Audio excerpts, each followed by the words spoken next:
Hello बच्चों, आज class 12 maths lab activity में हम नेक्स्ट एक्टिविटी के बारे में पढ़ेंगे। इस एक्टिविटी में हम कंडीशनल प्रोबेबिलिटी के बारे में पढ़ेंगे। इसके लिए हम क्या करते हैं, एक पेयर ऑफ डाइस थ्रो करते हैं। इसका एक एग्जांपल लेते हुए कंडीशनल प्रोबेबिलिटी के बारे में पढ़ेंगे। इसमें एक इवेंट मानेंगे ए, एक मानेंगे बी। बी ऑलरेडी क्या है, यहाँ पे ऑलरेडी हैपन हो चुका है। तो इसके लिए हमको क्या चाहिए, कलर शीट चाहिए, पेयर ऑफ डाइस चाहिए, पेन, पेंसिल, रूलर और एडहेसिव चाहिए।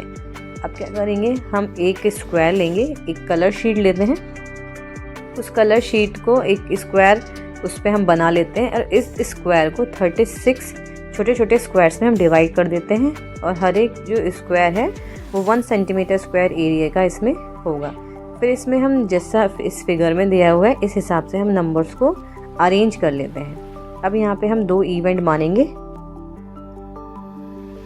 जैसे इसमें नंबर्स लिखे हुए हैं, इसमें फर्स्ट नंबर हमारे पास फर्स्ट डाई का नंबर है और सेकंड नंबर जो लिखा है एक कॉलम में सेकंड डाई का नंबर है। इसमें फर्स्ट वाले रो में 1 1 1 1 1 पहले इस पर 1 1 आया, फिर सेकंड वाला जो डाई है उसके नंबर हम इसमें चेंज करते गए, 1 2 3 4 5 6 कर दिया। सिमिलरली इसमें जो सेकंड रो है उसमें फर्स्ट वाले डाई का फिक्स है, इस पर 2 2 2 आ रहा है और बाद वाले जो नंबर्स हैं वो सेकंड डाई के हैं जो चेंज हो रहे हैं, 1 2 3 4 हो रहे हैं। इसी तरीके से हमने इस पूरे अपने बॉक्स को, जो 36 बॉक्सेस थे, इनको अरेंज कर लिया है। तो इस स्क्वायर को आप अपने अकॉर्डिंग अपने हिसाब से कलरफुल बना सकते हो, अपनी क्रिएटिविटी इसमें शो कर सकते हो। अब यहाँ पे हम 2 इवेंट मानेंगे ए और बी। जो बी है वो पहले ही हो चुका है, तो इसमें हम क्या लिखेंगे, suppose we have to find the conditional probability of an event A it an event B has already occurred when A is an event a sum of 10 on both the dice and B is the event getting a doublet, that is we have to find A slash B. कि B हमारा happen हो चुका है, अकर हो चुका है, तो B upon में आएगा। हमें प्रोबेबिलिटी फाइंड करनी है ए की, जबकि बी हमारा हैपन हो चुका है। अब जो हमारे पास इवेंट ए है जहाँ पे हमारा डाइस का सम 10 आ रहा है, तो ऐसे हम इसमें नंबर्स, 2 नंबर जिनका सम हमारे पास 10 है उनको कलर कर देंगे, जैसे 4 6 5 5 और 6 4। तो इनको आप एक ही कलर से कलर कर देना, जिससे आपको थोड़ा अच्छा लगेगा। इसमें ब्लैक एंड वाइट शो हो रहा है लेकिन आप इसको कलर कर देंगे। फिर नेक्स्ट जो इवेंट है हमारा बी, डबलेट्स वाला है। तो यहाँ पे जो डबलेट्स है हमारे, जैसे 1 1 2 2 3 3 4 4 5 5 6 6, तो इसको आप किसी दूसरे कलर से कलर कर लीजिएगा। तो ये दोनों हमारे पास इवेंट आ जाएंगे हमारे कलरफुल बॉक्सेस की हेल्प से। अब हमको क्या देखना है, अब हमने इसको फिगर में देखा, number of outcomes favourable to A.